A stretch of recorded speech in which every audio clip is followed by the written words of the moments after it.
Okay, welcome back, students of Greek and Roman myth and legend. Welcome back to our series of lectures on classical mythology.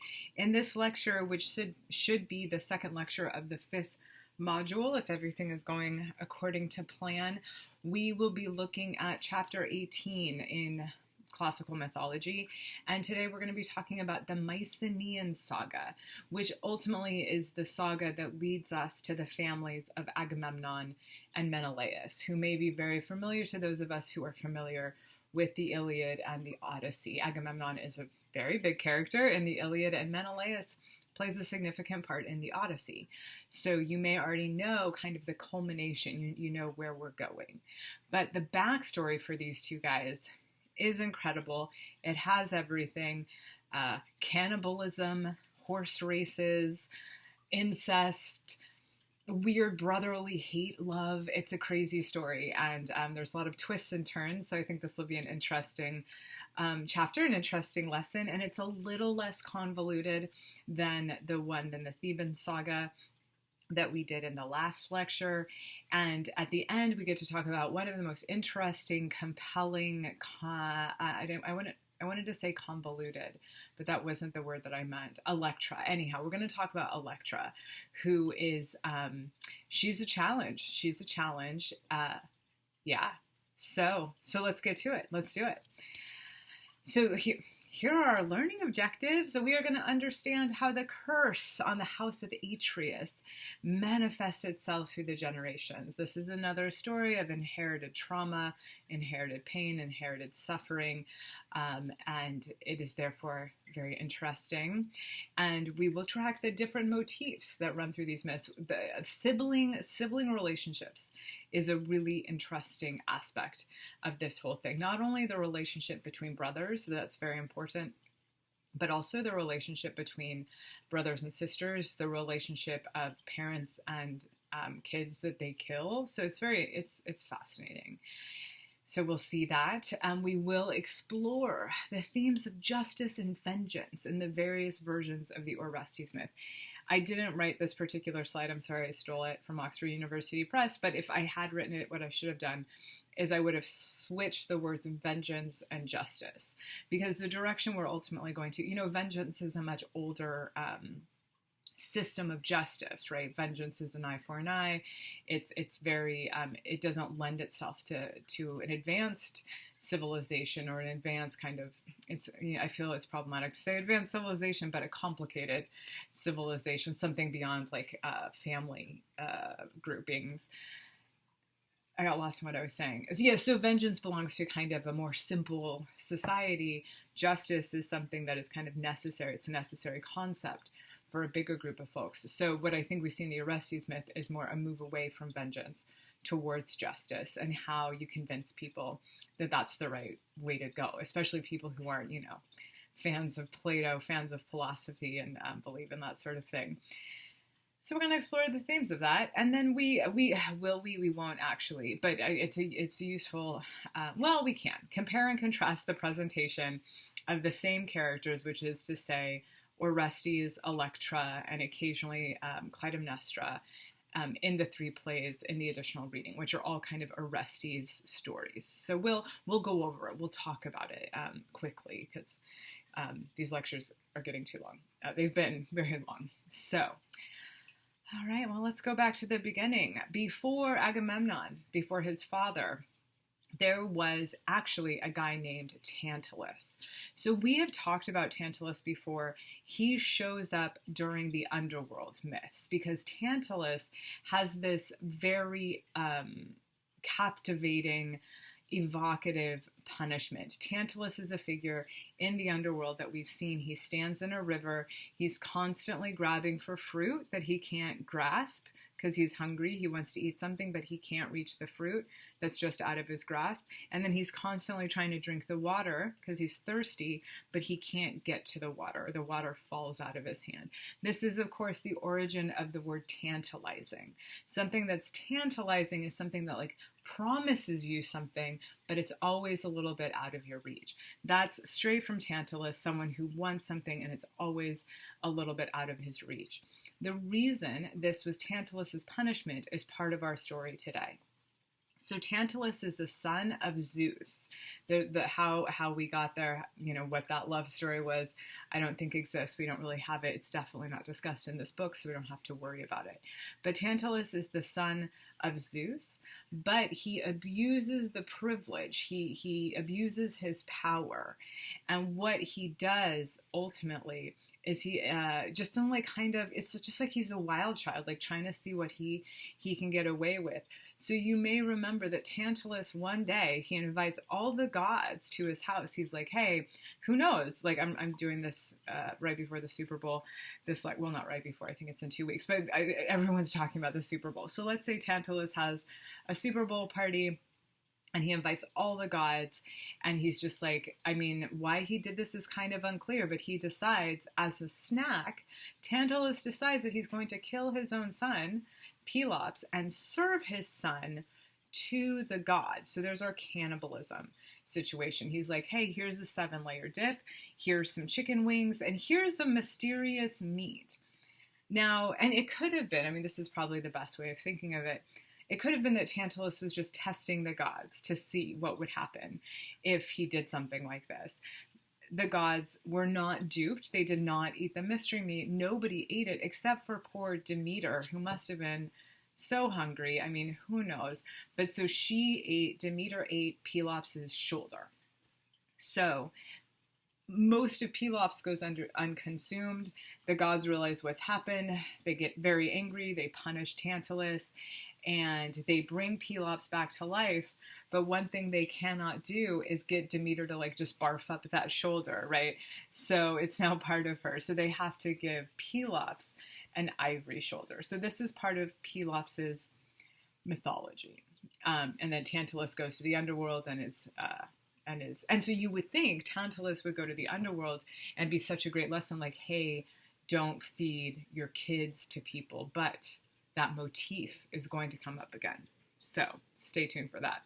But before we get there, Pelops recovers from his death and almost being eaten. He gets used to living with an iron shoulder, and he grows up and he becomes a great person. Well, I don't know if he's great, but a person who's very successful. And he falls in love with this woman, Hippodamia. Hippodamia is the daughter of a guy named King Oenomaus. Maus is how you would pronounce that, with that umlaut. So the story of the king and his daughter Hippodamia is a complicated one. This is one of, I think I may have mentioned this, we may have talked about this before. This is absolutely a story in which there is a weird incest angle, in which the father, King Oenomaus, is in love with Hippodamia, and he doesn't want anyone to marry her because he's in love with her. He doesn't want to give her to another man. So this particular element, which we will see in other fairy tales, maybe not in this class, but pops up in a lot of other fairy tales, is something that is now very, it's not popular. Nobody loves this idea, so it's usually not discussed. But and it's just like, oh no, he was really protective of her. So that's fine. There's no harm in thinking of this story like that. But as you go on to look at other fairy tales, if you do, keep that in mind, that's sometimes an element. Anyhow, the king doesn't want to give away his daughter in marriage, so he devises this very elaborate courting ritual. And anyone who falls in love with Hippodamia or just wants to marry Hippodamia has to get involved in a chariot race with the king. And if the suitor wins the chariot race, he can have Hippodamia. He can marry Hippodamia. But if he loses the chariot race, he has to die. That's it. So, and somehow 20 guys, I think it's 20 men, sign up for this. 20 men are beaten by the king, and they're killed. And then Pelops comes along. Oh, I just wanted to show you this to help you remember Tantalus. Here he is in the river. He's trying to grab fruit. He never can. But what I found so amazing about this is it's an image you can buy for your wall. You can have, I just think this would be such a funny picture to have if you had a dining room. in your dining room, and you're just like, oh, I shouldn't eat too much. I just thought this is amazing. And if any of you ever get this art and put it up in your house, please invite me over, and we can just sit there and not eat anything and just stare at this picture. It's amazing to me. Yes, okay, so here we are with Pelops. Forget the first 2 points for the moment. Let's talk about the race for Hippodamia. So Pelops gets involved in this race, and he's not a moron. Like, he realizes that things are stacked against him. There's actually 2 separate versions of the story. In one, Pelops just wins because he's a really good racer. He's a really good charioteer. And in the other, there's some shenanigans. But before we get, I don't know, is this important? Before we get to that part, the race itself is kind of interesting. The way it's set up is that, so a Greek chariot wasn't a chariot like I think we think of it in modern day times. It was basically just like a little cart that people could stand on, and it was attached to some horses. We're going to see a picture of this in just a minute. And in this particular race that's being described, Hippodamia would be in the little chariot with her potential husband. So in this story, she'll be in this little chariot standing next to Pelops, and they will race, and they actually get a head start. And then Hippodamia's father and a charioteer will be in another little chariot, and they will come after and try to catch up. So as I mentioned, 20 people he caught up, Hippodamia's father caught up, and the people lose. But so either Pelops wins because he's really good, or Pelops wins because he bribes this charioteer, Myrtilus, who would have been the driver for Oenomaus, because Oenomaus would be too fancy to drive. He would have a driver, we could talk about this with the Olympics when we get there. And Myrtilus just gets involved in some shenanigans, causes the chariot to kind of overturn, and Oenomaus dies, and Pelops gets to marry Hippodamia. So both of those versions are possible, but if we want to explain the curse on Pelops' family, Myrtilus, this guy, is kind of an important character, because so Pelops wins Hippodamia, they get married, they're supposed to have a happy ever after. But what Myrtilus thought was that by helping Pelops, by helping kill Oenomaus and helping Pelops get married to Hippodamia, Myrtilus thought that he was going to be able to have sex with Hippodamia before Pelops. Like, the book explains this. If you've seen that movie Braveheart, this is a very big plot point in that movie, the idea of having sex with someone's wife before they do. It's like this huge power play. It's absolutely kind of a revolting practice. But Myrtilus thought, okay, I'll help you win your wife, and in exchange, I don't want money, I don't want fame, I just want to have sex with her before you do, which is disturbing. Like, just not great. Not a great guy. Myrtilus does not come out of this story looking like a great guy. And Pelops comes in, and whether this was trickery, whether it was just a misunderstanding, whether it was confusion, is unclear from the story. But Pelops is like, no, you don't get to have sex with my wife before me. He kills Myrtilus, and as Myrtilus is dying, Myrtilus curses Pelops and his descendants. And so this is the story. This is eventually going to get us all the way to the curse on Orestes. We needed this curse to come back in because Pelops himself wasn't cursed because his father was cursed. It wasn't like the gods said to Tantalus, now your son has to suffer. That should have died with Tantalus, so we need this other curse on Pelops to explain what happened to all of his children. So here we have the origin of the curse. These 2 points, they're kind of FYI. Pelops has an important hero cult at Olympia. I'm going to show you a map and show you why that is the case. And the Peloponnese, which means Pelops' island, in case you're interested. So here's Pelops. We obviously know what that means. But in Greek, the word Nasos means island. So that's the Nice. This is obviously still the name of this region today. So the Greeks, Okay, so that is kind of the story. Pelops and Hippodamia. Oh, and here we go. Here's the picture. So this is a chariot. So when I say it's nothing big, this is what I mean. It's like 2 wheels and these little things. People were dying on these all the time. No helmets. It was not safe. And look at these horses, these beautiful, beautiful horses. So, and this would be Pelops here. And here's Hippodamia. You could see her beautiful dress. It's like she's already dressed to get married. Could you imagine if you were Hippodamia? Like, she had to get in a wedding dress like 21 times just to, poor lady.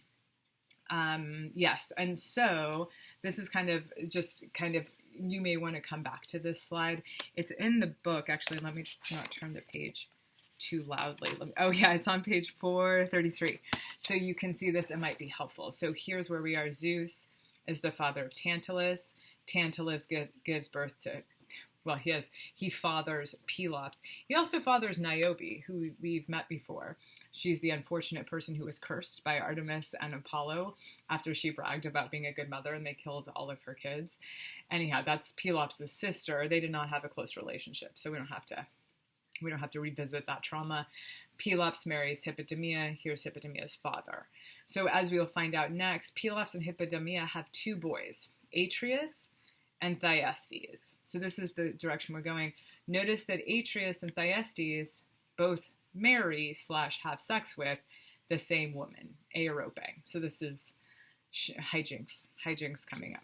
But before we get there, I wanted to point out some of the geography of where we're going. For some reason, I don't know that I found this helpful when I was an undergraduate, but now as like an old lady, I'm like, yeah, I really need to know. I need to spatially be aware of where I am. So I got this, and what was really strange to me, I could not find a good map with the names of these cities. So I went to a travel agency.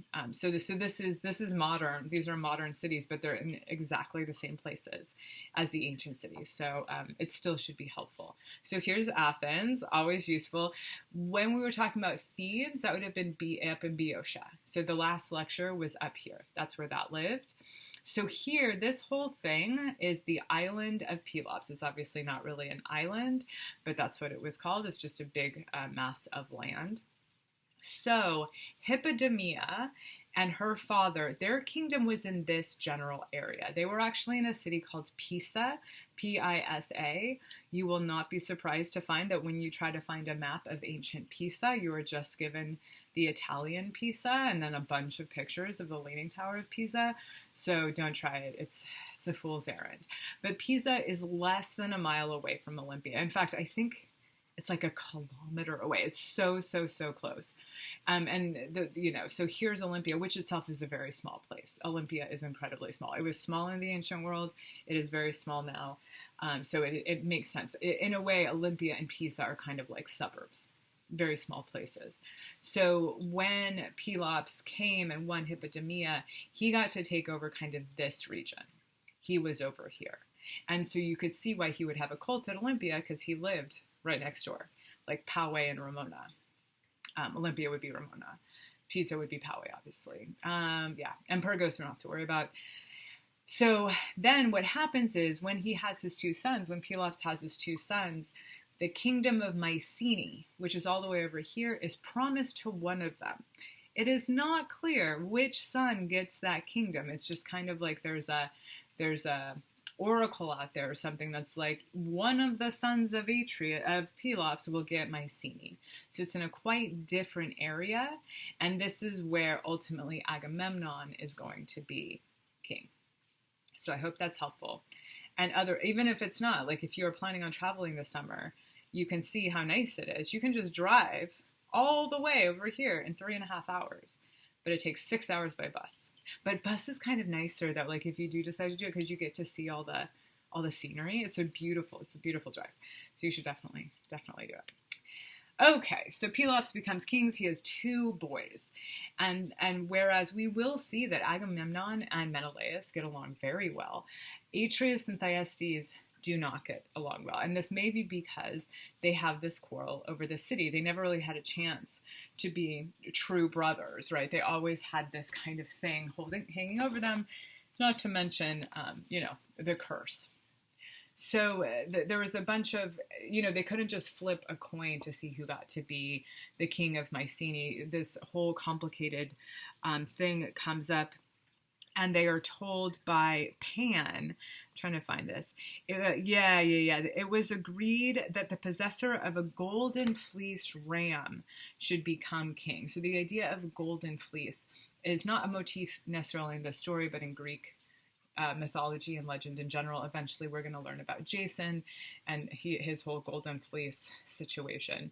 But so rather than flipping a coin, they're like, okay, whoever can get a golden fleece first. A golden fleece is just basically a golden lamb.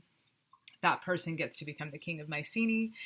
And then for whatever reason, a god, Pan, brings the golden fleece directly to Atreus.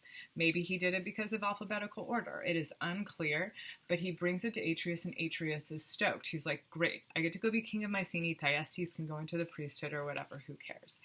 But Thyestes, because he's Thyestes, he's not the best. He's like, oh, I can't just like let this happen. So Thyestes seduces Atreus' wife, Aerope. Aerope is in love with Thyestes, and she gives him that same golden fleece.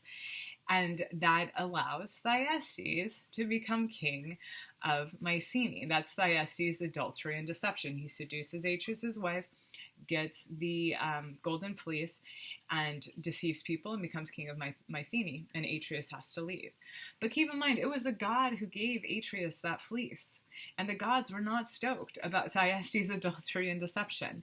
So they made it possible for Atreus to come back and take over Mycenae again. We don't have to worry about the details there. Just know that Atreus had the favor of the gods. They worked for him. At one point, Zeus made the day go backwards. Was it Zeus who did that? Yes. Yeah, Zeus caused the sun to travel in the opposite direction in the sky. They were very mad, so they empowered Atreus to come back to Mycenae and take over. So Atreus takes over Mycenae. Thyestes goes into exile, but then Atreus is like, you know what, I don't feel satisfied. I don't feel like I've gotten justice. So Atreus brings Thyestes back, and he's like, hey, why don't we just get along? Why don't we just become friends again? And Atreus convinces his brother to come back. And this is where the idea of cannibalism, the motif of cannibalism, comes back, because when Thyestes comes to Atreus kills, without Thyestes knowing, he takes Thyestes' two boys, or is it one boy? I think there's different versions. It looks like sons here. It's very sad, actually.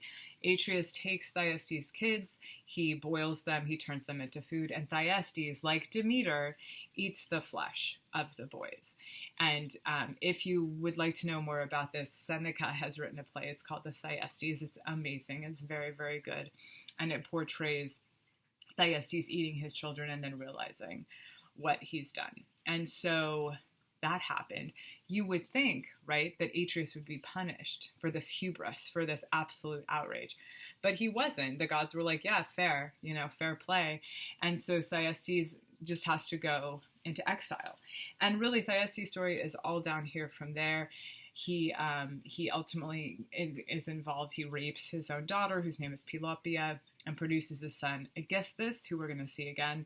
But that's basically it. So Thyestes, it's really interesting. Like, I don't think enough work has been done on this, but he's always kind of like the bummer brother. He does kind of one bad thing. He seduces his brother's wife, but the punishment just seems to me so outrageously outsized to the actual crime. And I think it'd be really interesting to look at that motif next to kind of some of the brother relationships we see in the Old Testament. But that's just me. Unless you're a classics major, this might be a fun thing to go into, or, an Old Testament scholar or something. So anyhow, Thyestes goes into exile. He does something that we'll see again, but basically that story continues. So here is a beautiful crater.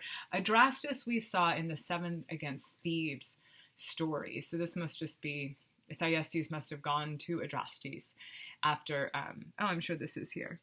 It's described in the book. You can look, but there's a beautiful vase. Okay, so yes. So Thyestes goes, Atreus rules in Mycenae, and then this quarrel is actually kind of interesting, or this first bullet point. So Atreus has the kids Agamemnon and Menelaus. Atreus' son Agamemnon marries Clytemnestra, and they have 3 children, Iphigenia, Electra, Orestes. And then no one's really sure if Chrysothemis really existed or she was just invented by a playwright, but so that's why she's in. Poor Chrysothemis, she's not very important at all. Thyestes, Sorry, I thought I heard an animal barfing. Thyestes, his boys were killed, right? He consumed them, he ate them. So he just has this daughter, Pelopia. He and Pelopia have relations, disturbing, and produce a child, Aegisthus. Eventually, Aegisthus and Clytemnestra are going to get together. The idea that Agamemnon and Aegisthus fought with each other, that they have a quarrel, maybe, but the way I would interpret it, and I think it's generally interpreted, is Agamemnon was always infinitely more powerful than Aegisthus, and Aegisthus is often just portrayed as this kind of Johnny come. Do young people say that? Johnny come lately? He's kind of just this extra guy.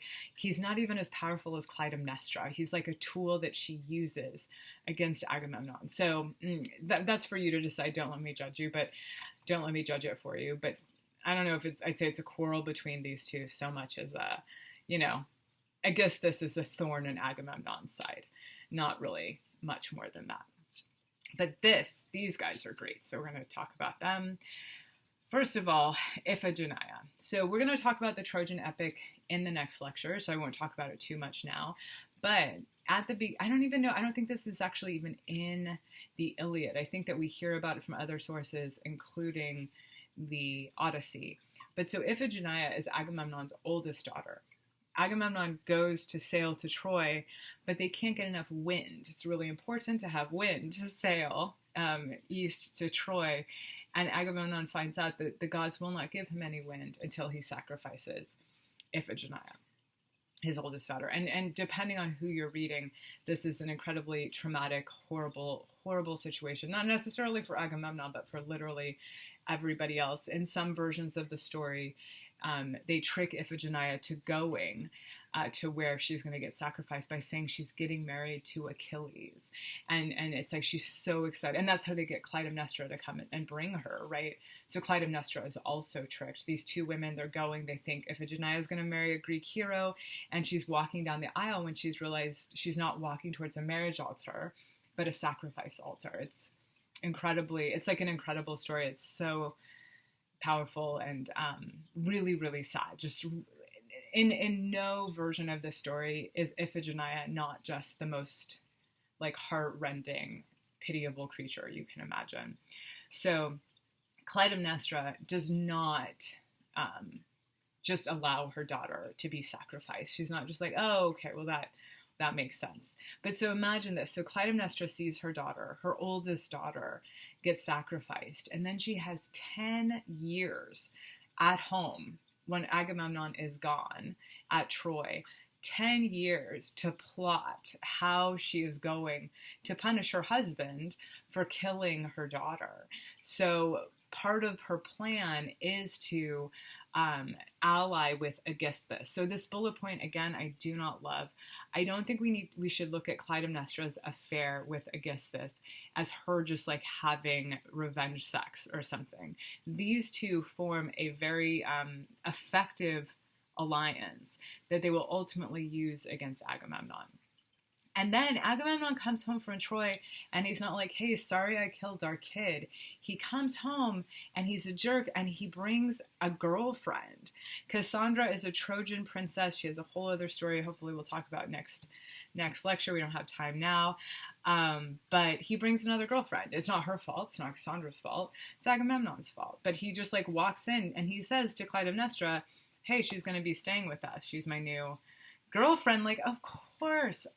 So really, if you want to read about this, the best version of it is found in Aeschylus's Agamemnon, where you see Agamemnon come home, you see Clytemnestra greet him, and then Clytemnestra kills him while he's taking a bath. It's an amazing story. Our book points out that it's kind of an inversion of the hieros gamos, of the holy marriage, rather than rain dripping on them as they have sex to signify fertility. Clytemnestra is showered with the blood of her husband. It's truly, truly amazing. I would highly recommend it. In my opinion, Agamemnon got everything that he deserved, but it leads to problems. And then they do kill Cassandra, which is not great. There's another version of the story that the book talks about as well, in which Clytemnestra and Aegisthus kill Agamemnon at dinner. So then Aegisthus would have been a little bit more involved. When Agamemnon is killed in his bath, it's just Clytemnestra. So just two different versions, one a little more Clytemnestra heavy. Here is a beautiful picture. I feel like I've shown this before. I think it was in this class, but so the maybe it was in the other class. This is from, it's so beautiful. I just love the colors. It's from a fresco in Pompeii, which is why we have it, because it was covered in ash for 2,000 years. But so here's Clytemnestra. Look how sad she looks, just covering her face, crying. Here's Iphigenia being led off to slaughter. And here's Agamemnon, just like being Agamemnon. It's fine. I think this is a great picture. Here is a portrayal of the death of Agamemnon. I'm assuming this is Cassandra. You can, again, read about this from your book. And so, yes, so Agamemnon dies. And would that everyone just lives happily ever after? No. But for Clytemnestra, for a little while, they do. Because so Clytemnestra and Aegisthus kill Agamemnon, and they rule Mycenae together for like 10 more years. Because her children, and the math here is weird, don't think about it too much. Clytemnestra's existing children at the time she kills Agamemnon are Orestes, Electra, and maybe this girl Chrysothemis. They're both very young. They're still really young. In particular, Orestes is very young. I mean, he's at least 10, but maybe not that much older than 10. So for a few years, everything's peaceful. But as Orestes grows up, he realizes that it's his job to punish Clytemnestra and Aegisthus. Because though, from one perspective, Clytemnestra killing Agamemnon is the appropriate justice for Clytemnestra's daughter, Clytemnestra killing Agamemnon means that Orestes needs to get vengeance for the death of his father. That's just how vengeance works. One thing leads to another vengeance, to another vengeance, to another vengeance. And Electra, the whole time, hates her mother. She's really a daddy's girl, which is weird. Like, we'll talk about Electra in a minute, but anyhow. So eventually Orestes and Electra get old enough that they can get vengeance on their mother. So we're going to look at many different versions of how Orestes comes back. He basically left Clytemnestra and Aegisthus and grew up somewhere else. How he comes back and kills both of them. But in every single version, Orestes comes back and kills his mother and kills Aegisthus. Sometimes you like Clytemnestra more and it's sadder. Sometimes she's terrible and it's not so sad. But at the end of the day, Orestes kills his mother. He thus gets vengeance for his father, which in a vengeance system, that's of course what you do. But by doing that, he also broke the rule that a son should not kill a parent.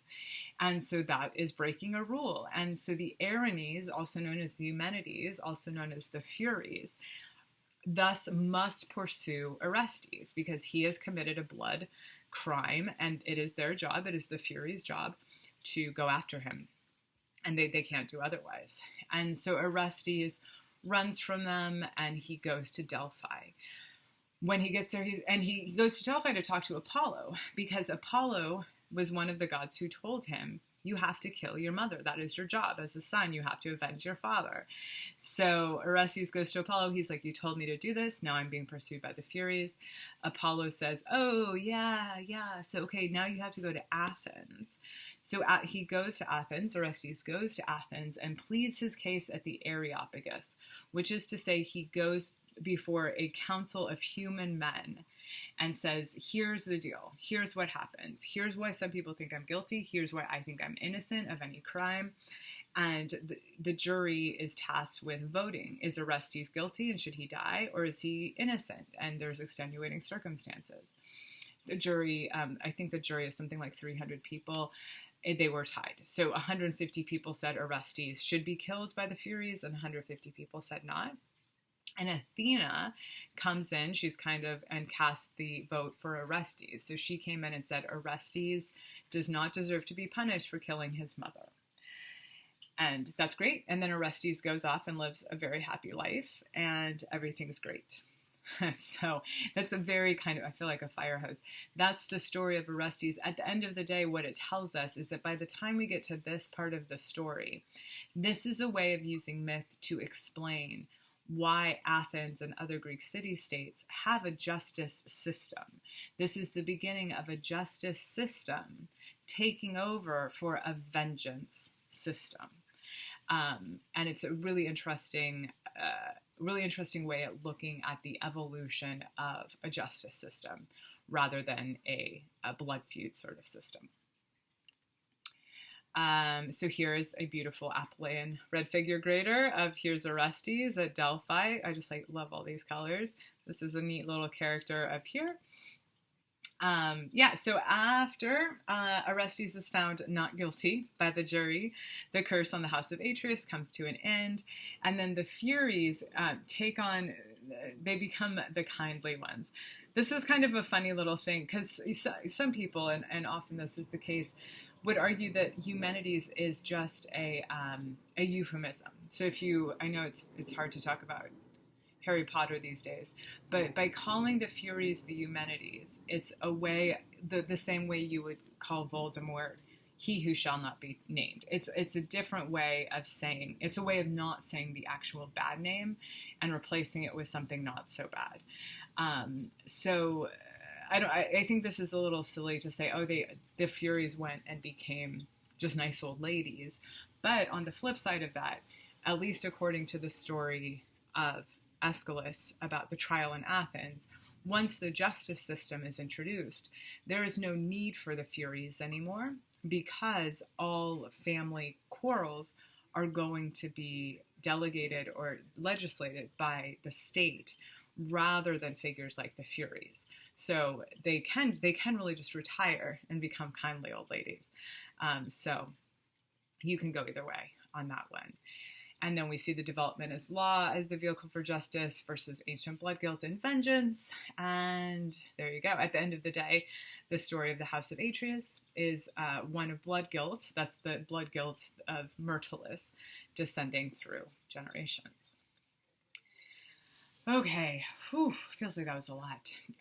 So most of this information is from Aeschylus's Oresteia, which, if you have the chance to read it, there's some amazing translations out there. I think Seamus Heaney has one that's really, really good. I think that's correct. But they're great. So the Agamemnon is the first part of the trilogy. That's where we see Agamemnon being killed. The Libation Bearers is the second part of this trilogy. And the Libation Bearers, which is also, I'm trying to think of the Greek name. It's not Phoenice. Crap, I can't think of it, but I'll remember at some point, like right after I finish this lecture. So the Libation Bearers is the second in the trilogy. That tells the story of Orestes coming home, meeting with Electra, and then killing Clytemnestra. And then the third part of this trilogy is called the Eumenides, and it's about those Furies pursuing Orestes and getting him to Athens, and then having the trial. It's a very good trilogy, especially in English. Like you can read. I had to read it in Greek when I was in graduate school, and we just called it a death march. It was awful, but in English it's great. So go for it. So the Libation Bearers is part of that. But then Sophocles also writes a tragedy called the Electra. In this version, Electra, this is where we see Chrysothemis. She is in this particular Sophocles. And there's a really interesting, especially if you're a fan of the Antigone, we talked about the Antigone in the last lecture. But if you're interested in the Antigone story, or if you're working on the Antigone story, Electra and her sister Chrysothemis provide a really interesting parallel to Antigone and her sister Ismene. In this play, in Sophocles' Electra, and you can see it, it's obviously here in our book. It's excerpted in additional reading. In this version, Electra becomes a sort of Antigone character. She becomes someone who's trying to uphold an old law.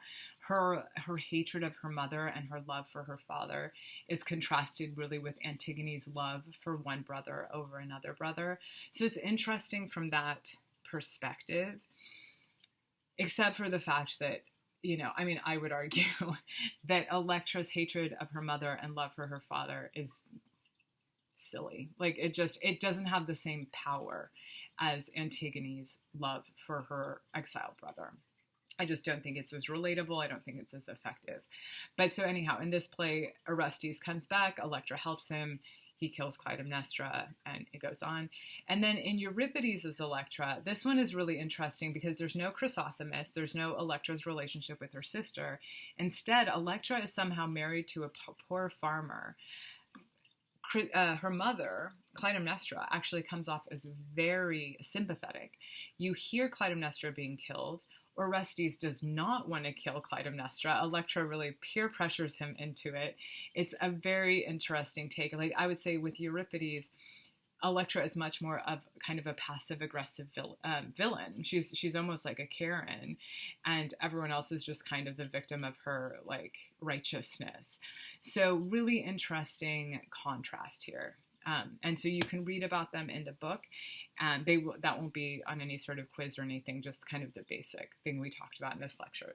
But I would recommend reading it. And the thing is especially if you're interested in like feminist studies or feminism, in general, the Electra character is really problematic.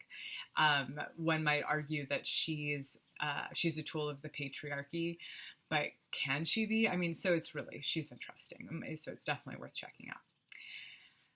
Okay, so these slides are going to talk briefly. Actually, let's talk about Iphigenia and Taurus. This is the last one I want to talk about just because it's a really great, interesting play, and also Iphigenia, it gives her a happy ending. So remember, Iphigenia was theoretically sacrificed by her father, and in almost every version of stories that you read, she was really sacrificed. But in Euripides gets to the story and he's like, I want a happier ending, or I want to do something with Iphigenia. So the story starts with Orestes. Instead of going to Athens, he goes to the land of the Tauri, which is basically like in the modern day, like Ukraine region. It's what was this? It's a contested area, but let's just say like up by the Black Sea, up in the north. And so Orestes and his friend Pylades, who shows up off and on in all the tragedies, they go up to the land of the Tauri, and they're meant to go find a statue of Artemis. And they go there specifically because, again, Apollo sends Orestes. Apollo is a very big fan of giving Orestes not enough guidance in things. So they get there, and then it turns out that the people of the land of the Tauri like to sacrifice newcomers to Artemis. And so they capture Orestes and Pylades, and they bring them to the priestess of Artemis so she can prepare them for being killed, for being sacrificed. But fortunately for Orestes in particular, Iphigenia is the priestess of Artemis. Like how she got from being sacrificed to there is up to the gods. Out of our hands, it's mystery, but it worked out. And so then Iphigenia and Orestes have a recognition scene. So normally in the other plays, Electra and Orestes have these very elaborate recognition scenes, but here it's Iphigenia and Orestes like, hey, you're my brother, and they're so happy. And so they decide to run away together. Iphigenia tricks this guy Thoas, and she's like, oh, hey, I'm going to take the statue of Artemis to the beach, and we're just going to like wash her off really quick because Orestes was so gross. And so then Iphigenia and Orestes jump in a boat. They're going to sail away. But then the boat like is brought back to the shore where Thoas is there. So it's just very, very suspenseful. And eventually Athena comes and she helps everybody out. And she sends Orestes back to Mycenae, where he came from, to be the king. And she sends Iphigenia to Athens, where she will be a priestess for the rest of her life. So just an interesting twist on the story. This is a good one. And here is Electra. So often, and this is the tomb of Agamemnon. You can see some snakes here. This is Hermes. You can tell by his hat. This is where she will eventually see Orestes will come and they will kill Clytemnestra together. And then there's these two tragedies. Don't worry about this. I know the book talks about them. What I think about Andromache and Orestes, these two tragedies, is that they are very much like the 6th or 7th season of a show that probably should have ended in the 4th or 5th season. I don't know if you've had this experience, but by the 6th and 7th season, everyone's exhausted. All the stories have been told, and it gets real goofy and crazy. So don't worry about this. You will never be quizzed on it. It will not be an issue. They are kind of interesting, dramatic stories, but I can't keep the details straight, so I would not expect you to be able to keep the details straight. But the one thing to know about this phrase deus ex machina comes up a couple times when our author describes what happens. So in the Andromache, the goddess Thetis, the mother of Achilles, comes as a deus ex machina, and in Orestes, I think it is Athena who comes. But a deus ex machina is literally, it means God from the machine, and it's Latin, it's not Greek, so whatever.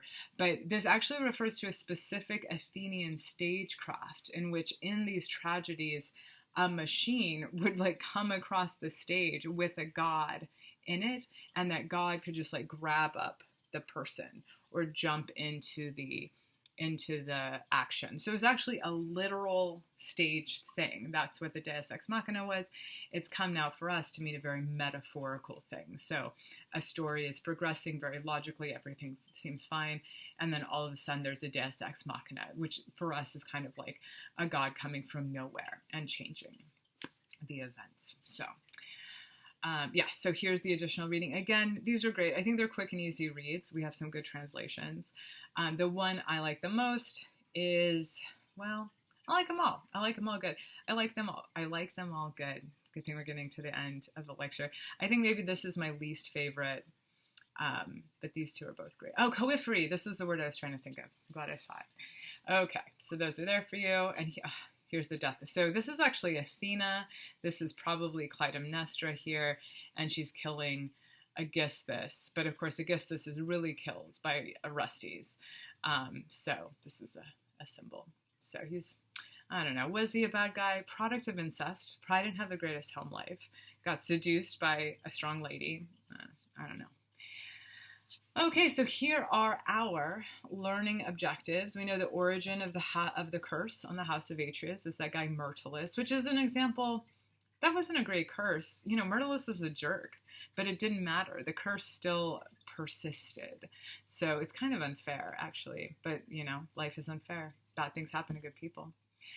So some of the motifs, the brothers, the eating of human flesh, weird relationships between kids and parents.